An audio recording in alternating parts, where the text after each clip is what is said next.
Bismillahirrahmanirrahim. Surah Al-Falaq. Surah Al-Falaq diturunkan sesudah hijrah, kerana itu disebut surah Madaniyah, 5 ayat, 25 kalimat dan 74 huruf.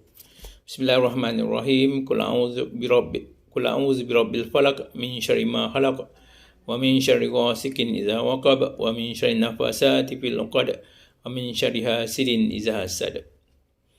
Katakanlah, aku berlindung kepada Allah, pencipta cuaca subuh, yang membelah suasana gelap menjadi terang, membuka segala jalan yang tertutup, dari bahaya apapun yang dijadikan oleh Allah, dan dari bahayanya malam jika telah gelap, dan bahayanya tiap tiupan dalam sampul ikatan yang dapat memecahkan ikatan hubungan dan merusak pergaulan, dan dari bahaya penghasut jika ia menjalankan hasutannya. Uqbah bin Ammar radhiyallahu anhu berkata, Rasulullah SAW bersabda,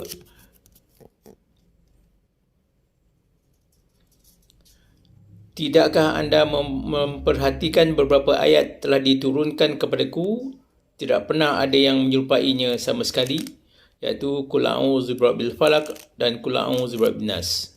Riwayat Muslim, At-Tirmizi dan An-Nasa'i. Uqbah bin Amir radhiyallahu anhu berkata, ketika saya menuntun kenderaan Nabi SAW di salah satu jalanan, tiba-tiba Nabi SAW bersabda, "Hai Uqbah, apakah anda tidak mahu mengendarai? Aku masih khawatir kalau ini masih merupakan dosa." Tetapi Nabi SAW lalu turun dari kenderaannya dan terpaksa saya mengendarai, maknanya dia naik. Kemudian setelah giliran Nabi mengendarai, beliau berkata kepadaku, "Hai Uqbah, sukakah aku ajarkan kepadamu dua surat sebaik-baik surat yang dibaca oleh manusia?" Jawabku, "Baiklah ya Rasulullah." Lalu mengajarkan kepadaku Qul a'udzu birabbil falaq, Qul a'udzu birabbin nas. Kemudian iqamah untuk solat. Maka Rasulullah SAW maju untuk mengimami solat. Kemudian baginda SAW bertemu lagi denganku dan bertanya, "Bagaimana pendapatmu hai Uqbah? Bacalah kedua surat itu tiap akan tidur dan bangun." Riwayat Ahmad, Abu Daud, An-Nasa'i. Maksudnya dalam kes ni Rasulullah mengajar Uqbah akan ayat ini, ya, dalam keadaan mereka naik kenderaan, ya. Mula Nabi naik, kemudian Uqbah yang menariknya, lepas tu dia bertukar. Dan masa itu Rasulullah mengajarkan dua perkara ini, dua surah ini. Aisyah radhiyallahu anha, Rasulullah SAW biasa jika merasa sakit membaca surah Al-Mu'awwizat, Qul huwallahu ahad, Qul a'udzu birabbil falaq, Qul a'udzu birabbin nas, iaitu 3 kul itu, di atas kedua tapak tangannya, lalu meniupnya dan mengusapnya ke badan dari atas kepala dan mukanya hingga semua badannya.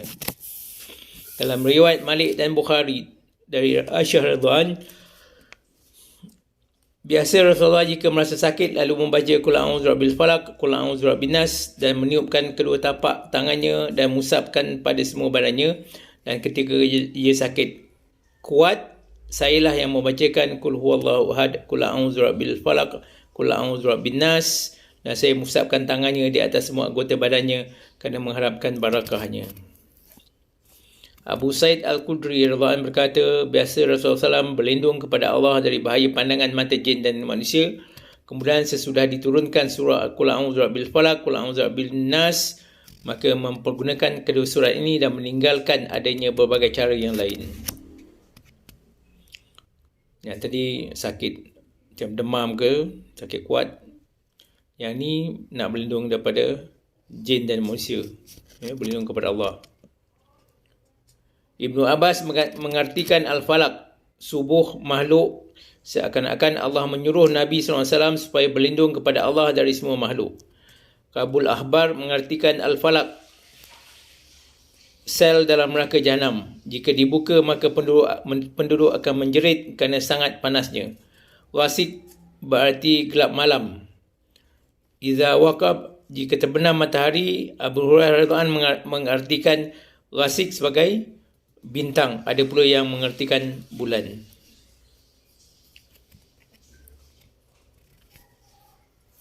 Rasik tu maksudnya yang ayat wa min syarri ma ghasikin wa min syarri ghasikin iza waqab. Rasik.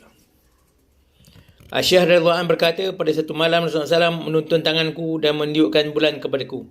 Lalu bersabda, berlindunglah anda kepada Allah dan dari bahaya ini, inilah rasik jika tenggelam.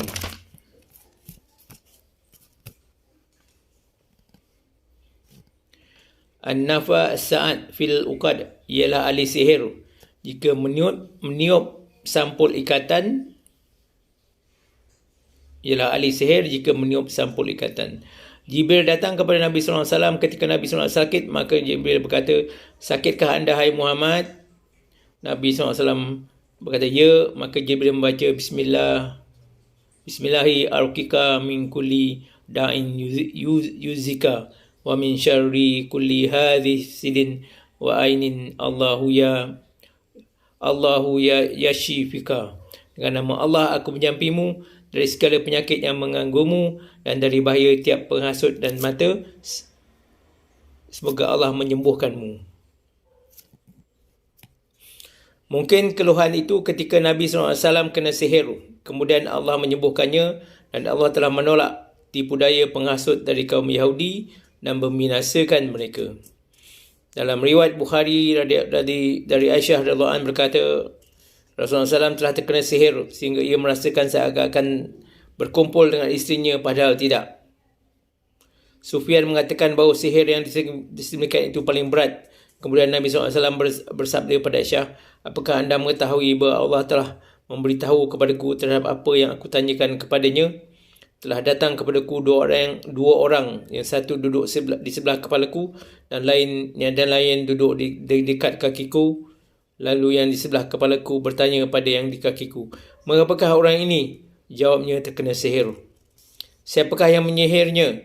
Labid bin Asyam, seorang daripada suku Bani Zuraik, di mana dalam rambut bekas sisir dimasukkan ke dalam sumur Zarmain. Aisyah berkata, kemudian dikeluarkan apa yang diterangkan itu dari sumur yang airnya bagaikan air perasan pacar. Sedang tanaman dalam kebun itu bagaikan kepala jin syaitan. Maka sesudah dikeluarkan, Nabi SAW sembuh. Lalu ditanya, apakah kau tidak akan membalasnya? Nabi SAW jawab, sesungguhnya Allah telah menyembuhkan aku dan aku tidak akan menyebarkan kejahatan terhadap seseorang. As-Sa'labi berkata, Ibnu Abbas dan Aisyah radhiyallahu anhu keduanya berkata, dahulu ada seorang pemuda yang Yahudi melayani Nabi SAW. Lalu diminta padanya oleh orang yang Yahudi untuk mengambilkan sihir dan rambut bekas sisir Nabi SAW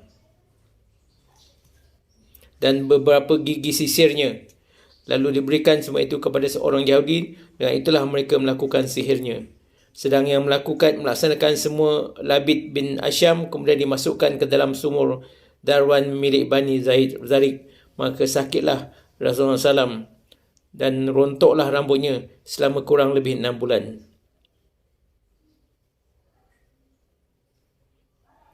Seorang Yahudi yang jadi pembantu, dia kemudiannya yang belut, membantu Yahudi untuk melakukan sihir. Seakan ia berkumpul dengan isterinya, padahal tidak, sedang badannya bertambah kurus sehingga pada satu malam ketika ia sedang tidur, tiba-tiba datang dua malaikat, yang satu duduk di dekat kakinya sedang yang lain duduk di kepalanya. Lalu yang duduk di dekat kakinya bertanya, mengapakah orang ini? Dijawab, terkena sihir. Siapakah yang menyihirnya? Dijawab, Labid bin Asyam al-Yahudi. Dengan apakah yang menyihirnya? Dengan gigi sisir dan rambutnya. Di manakah? Di dalam sumur Zarwan dalam kulit kurma. Kemudian Nabi SAW bangkit dari tidurnya dan bersabda, hai Aisyah, Allah telah memberitahu tentang penyakitku. Lalu beliau mengutus Ali bin Abi Talib dan Zubair bin Al-Awam dan Ammar bin Yasir radhiyallahu anhu. Lalu mereka mengguras sumur itu yang akhirnya bagaikan perasan daun pacar. Kemudian mereka mengangkat batu yang di dalamnya dan mengeluarkan kulit yang ditemukannya di dalamnya, rambut dan sisi gigi sisir yang diikat dengan tali dan penuh dengan jarum.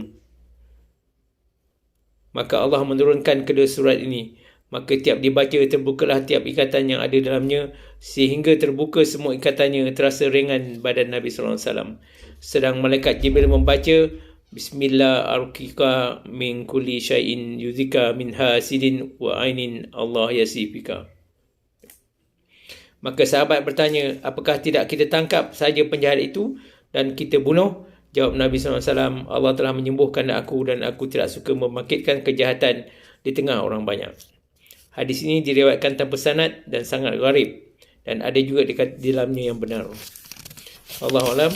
Itu tafsir kepada surah Al-Falaq. Wallahu a'lam bissawab.